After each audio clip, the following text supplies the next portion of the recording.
Opa, dia ou noite pra você que tá vendo esse vídeo. Meu nome é Stand, mas eu acho que você já deve conseguir ler o nome do canal. E, sinceramente eu não sei mais sobre o que é esse canal. Esse ponto eu já tô postando qualquer coisa, velho. Mas enfim, como você já deve ter lido no título aí, pois é, eu vou tentar usar Undertale pra prever Deltarune. Sem enrolação, vai, puxa a vinheta logo. I, mommy, no mamas.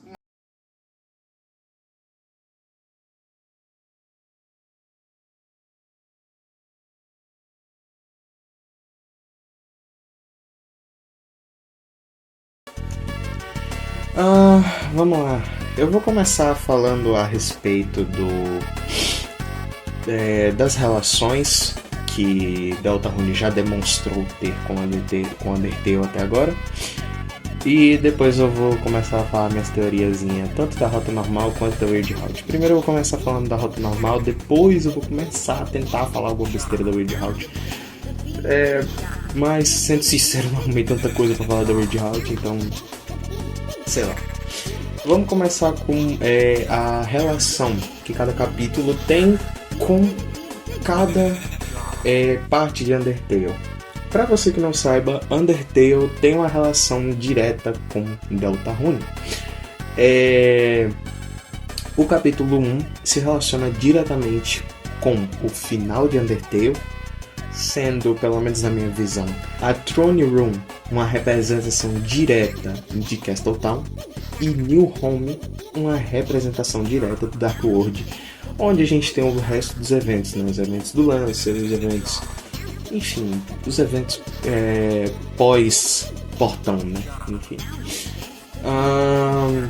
E a relação desse capítulo com dos bosses desse capítulo com os bosses de Undertale, pelo menos pra mim, é a seguinte: o King, o rei das espadas, né, o pai do Lancer e tudo mais, ele seria uma representação direta do Asgore,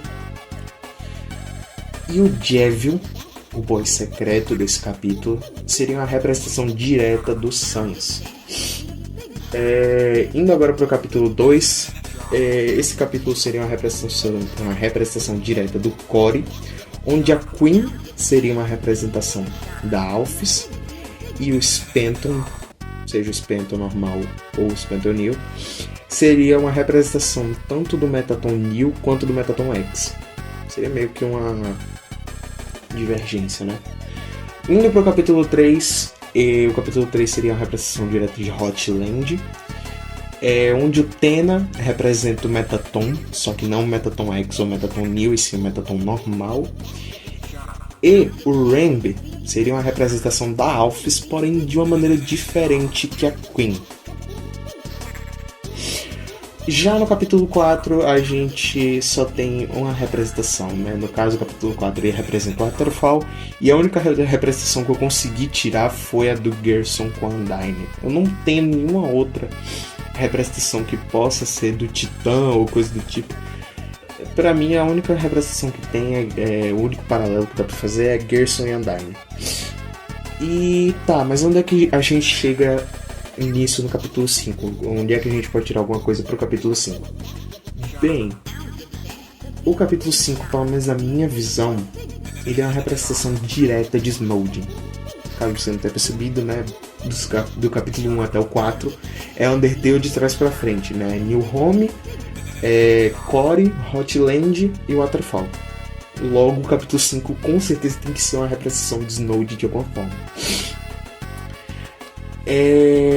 Portanto, isso nos dá duas opções de onde possa se passar o capítulo 5, pelo menos na minha visão.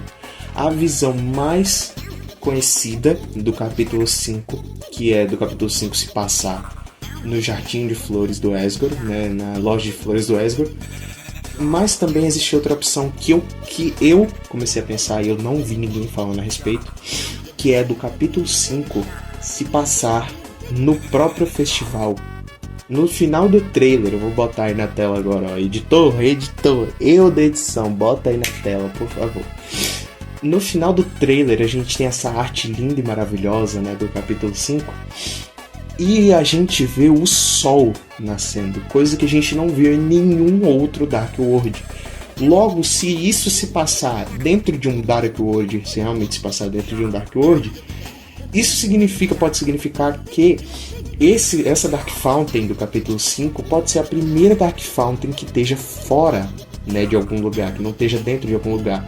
Até agora a gente já viu Dark Fountain aonde? A gente já viu Dark Fountain dentro do closet, né, da escola, e na sala esquecida também.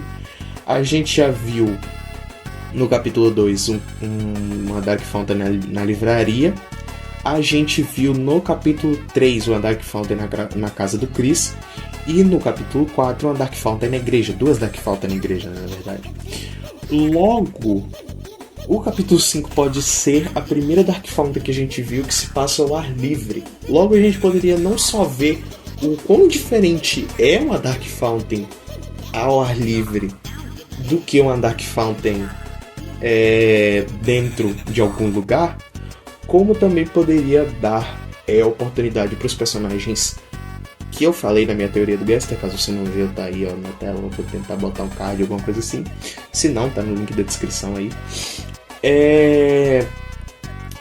Os personagens que o Gaster, o suposto Gaster, né, cita pra gente, pra eles aparecerem dentro de um Dark World, né?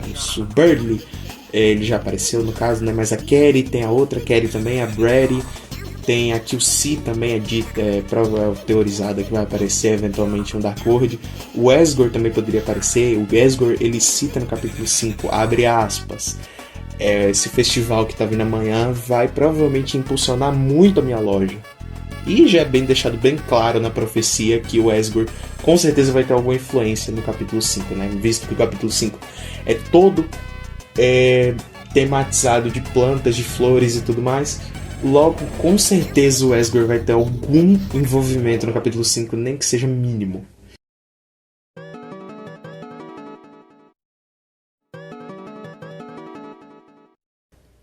Outra coisa que a gente também pode tirar do capítulo 5 é o personagem principal. Como assim? No capítulo 1, no caso, o Rei é uma versão distorcida do próprio Asgore. O Jev é uma versão distorcida do próprio Sans. A Queen, uma versão distorcida da Alphys. O Spanton, uma versão distorcida do Metapon Neo/X. Tena, versão distorcida do Metapon normal. Rain, versão distorcida da Alphys. E Gerson no capítulo 5, no capítulo 4, uma versão distorcida da Undyne. Logo, no capítulo 5, quem são os personagens principais de Snowdin, do arco, entre aspas, né? Arco de Snowdin. Quais são os personagens principais de Snowdin? A gente tem tanto o Sans, que não tem uma batalha direta com a gente, mas ele é uma influência muito grande na parte de Snowdin, e o próprio Papyrus. Bem, falando um pouco agora sobre como o capítulo 5 pode se desenrolar, eu trago aqui um acontecimento do capítulo 4. Se a gente for analisar o capítulo 4 dividindo ele em sessões, a gente tem a sessão do Light World, que isso aí eu não preciso me aprofundar tanto, mas entrando aqui na questão do Dark World, o capítulo 4 ele se separa em 3 atos. O ato do primeiro santuário, o ato do Second Sanctuary e o ato do terceiro santuário. Basicamente 3 Dark Worlds diferentes. O primeiro Dark World, que é o que a gente fecha, né, depois da perseguição do Night.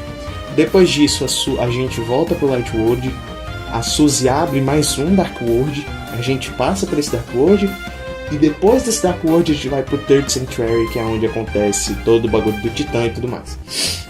Ele é separado em 3 atos. E o Waterfall é separado também em 3 atos, pelas 3 perseguições da Undyne. A primeira perseguição, onde ela joga a lança na tua cabeça.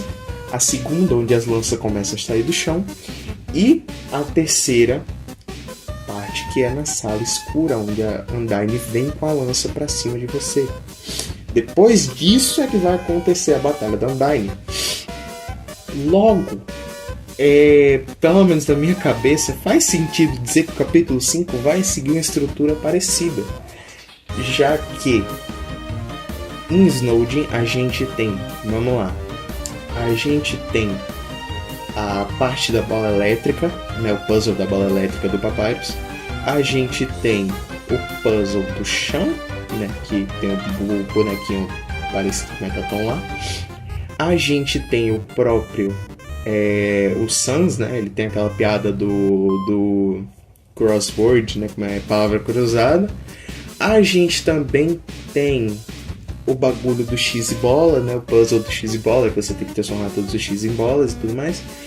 E, por último, algo que eu acho bem interessante de se citar, a gente pode ter um retorno no capítulo 5 do Gauntlet of Deadly Terror. Pois é, um bagulho que não funcionou pro Papyrus, né, no jogo original, né, em Undertale, mas que pode retornar em Deltarune, como o Spamton Neo retornou em Deltarune, como o Neo, né, como a forma Neo e tudo mais, que a gente tinha visto em Undertale, mas que não funcionou lá. Assim como também alguns minigames do Mettaton voltaram na forma do capítulo 3, né? Como, por exemplo, aquela cantoria do Mettaton, que retorna como a cantoria do... Como é o nome da música? Mas não me esqueci agora. Smash Your Bet, alguma coisa assim, não sei o que Bet, alguma coisa assim. Eu vou estar botando o nome aí na tela que eu também não me lembro. Mas a gente também tem a parte do minigame de cozinha, né? Que a gente também tem um Mettaton com o minigame de cozinha dele. A gente tem a parte do Mettaton ser eventualmente atirado, né? Pela arma amarela, que se reflete naquele minigame de tiro ao alvo, né? Do Velho Oeste, que tem no capítulo 3. Enfim, mano, muita coisa dá pra se tirar. Não dá pra se dizer exatamente o que vai acontecer no capítulo 5, mas dá pra se dizer que provavelmente ele vai ser separado em pelo menos 5 sessões, né? No caso, a sessão da bola elétrica, que representaria a bola elétrica, né? A sessão do minigame do chão, lá, dos padrões, que o Papyrus a gente pode até fazer uma piada de repetir 1 bilhão de vezes o minigame na cara dele. O bagulho do Sans, né? Que tem aquele minigame da crossword, né, e tudo mais. O bagulho do X-Bola e o Gauntlet of Deadly Terror. Provavelmente vai se dividir em 5 partes, o capítulo 5. De alguma forma ele vai se dividir em 5 partes. Seja 5 Dark Worlds, algo que eu acho meio provável, mas tudo bem. Pode também se dividir em 5 Dark Fountains ou alguma coisa do tipo. 5 personagens para serem salvos, né? Possa ser que a maioria desses personagens eventualmente entrem no Dark World, desses personagens aí que eu tô botando aí na tela, que não entraram no Dark World ainda. Pode ser que eles sejam sequestrados e a gente precise fazer alguns minigames para libertar eles, pode ser alguma coisa desse tipo, pode não ser, mas enfim. Quanto falando agora do Sans e do Papyrus especificamente, quem dos dois vai ser o boss da Shadow Crystal ou não? Voltando, os personagens que não têm influência direta no capítulo geralmente são quem são os bosses da Shadow Crystal. No caso, o Jevil, ele é uma representação direta do Sans, pelo menos pra mim. E o Sans, na rota pacifista, ele não faz nada, ele não te bate, não te faz nada. O Spamton, ele é a representação direta do Mettaton, que não tem influência direta que tem uma influência direta no Core. Tem uma batalha direta no Core? Ele tem, E a Queen, no caso, sei lá, mano. Eu tô analisando um bagulhozinho que eu fiz aqui e no meu caderno, e tá meio confuso. Mas se eu fosse pra chutar, pelo Papyrus ser quem tem a influência mais direta das partes de Snowdin, eu chutaria que o boss principal, né, estilo Ten, estilo Queen, estilo King, seria o Papyrus. Ou seja, o boss do capítulo 5 provavelmente vai ser influenciado muito pelo Papyrus. Ele vai ter uma personalidade parecida com o Papyrus ou vai fazer alguma referência ao Papyrus, no geral. E o boss da Shadow Crystal, ou ele vai fazer alguma referência ao Sans, ou ele vai ter alguma influência do Jevil, porque se o Jevil é muito provavelmente uma referência ao Sans, então, muito provavelmente, né, o próprio teria algum tipo de influência, poderia até ter um retorno do Jevil, né, de alguma forma, como aconteceu no capítulo 3, né, que a gente teve o retorno do Spamton. Pode ser que o Devil saia do nosso pocket e aconteça alguma coisa, né, com ele, alguma coisa assim desse tipo. Tá, mas o que a gente pode esperar agora do boss da Shadow Crystal desse capítulo? Bem, em Snowdin, a gente teve a revelação pela primeira vez, tanto da paciência, que é o ataque azul, né, que vem devagarzinho, quanto da alma azul. Logo, se espera-se, né, que essas duas almas essas duas coisas possam ser introduzidas nesse capítulo por meio do boss da Shadow Crystal.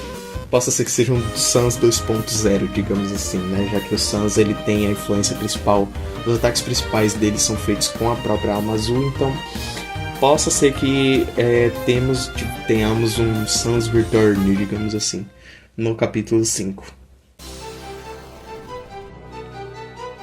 Sim, agora vamos para a Weird Route. Falando agora da Weird Route, não tem muito que eu consiga dizer a respeito do capítulo 5, além de que com certeza ele vai ter uma Weird Route.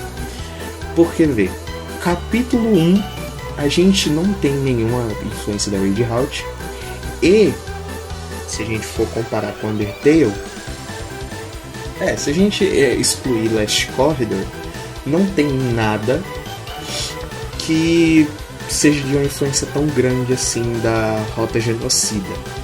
Se a gente for para o capítulo 2, a gente no core tem algo de interessante na Genocida, no caso Metaton New, e a gente também tem algo de interessante na própria Weird Route do capítulo 2. Se a gente for para Hotland não tem nenhuma influência tão grande assim da Rota Geno, e no capítulo 3 a gente não tem nenhuma influência da Weird Route. Indo pro capítulo 4, a gente tem uma influência da Genocida e da Weird Route também, que no caso é o evento da Noelle e a Undyne Imortal. Já no capítulo 5 a gente tem alguma influência da Rota Geno para que o capítulo 5 possa ter uma Weird Route? Sim, a gente tem. Na Rota Genocida, a gente tem a morte do Papyrus. E também tem a citação direta do Sans falando: se você continuar com essa merda, você vai ter um tempo ruim. Logo, posso esperar que sim, vai acontecer alguma coisa da Weird Route que vai influenciar na Weird Route no capítulo 5. Eu acho que é isso. Sinceramente, eu acho que não tem mais coisa que eu vou falar tanto assim, não. Espero que tenham gostado. Se não gostaram, dane-se. E se eu tiver certo, chupem que é de uva. É isso aí, falou. Mas não era cachorro. Não era um cachorro. Então o que era? Meu pau.